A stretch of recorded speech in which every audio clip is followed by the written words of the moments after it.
Over 70% of the United States is classified as being either overweight or obese.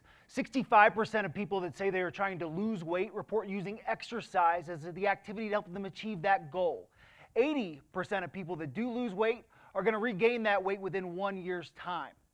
It's no fault of their own. And this has been seen in The Biggest Loser, called the Biggest Loser effect, where participants were on the television show, lost some weight, show was over, regained the weight, and they suffered from a slowed metabolism. This slowed metabolism is not their fault. It's a survival mechanism built inside each of us.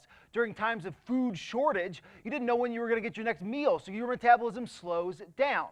An example, Pooh Bear, right? He goes foraging through the 100-acre forest with Eeyore and Tigger, and he finds a pot of honey. Now, he kind of forgets where that pot of honey is, and until he finds one, his muscles become really efficient at holding on to that energy. This is not good for Pooh Bear.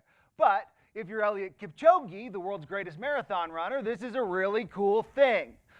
Unfortunately, America is not Eliud Kipchoge, and we know that restrictive diets and weight loss regain is inevitable. So we need a novel intervention. Enter maximal strength training. Maximal strength training is a form of strength training performed at a really high intensity, lifting heavy weights for 5 repetitions to failure, 1 set to failure.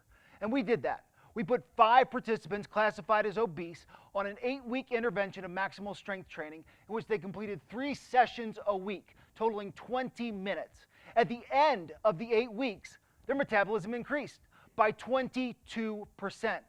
Additionally, they got stronger by 7%. And this strength may be the most important thing because they said they enjoyed feeling strong as opposed to having to do hours and hours of boring cardio.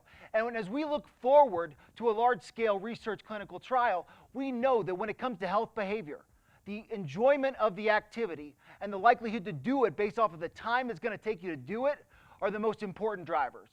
So, this holiday season, a family member says to you, "I am suffering from slowed metabolism." I hope that you will encourage them to give maximal strength training a try. Thank you.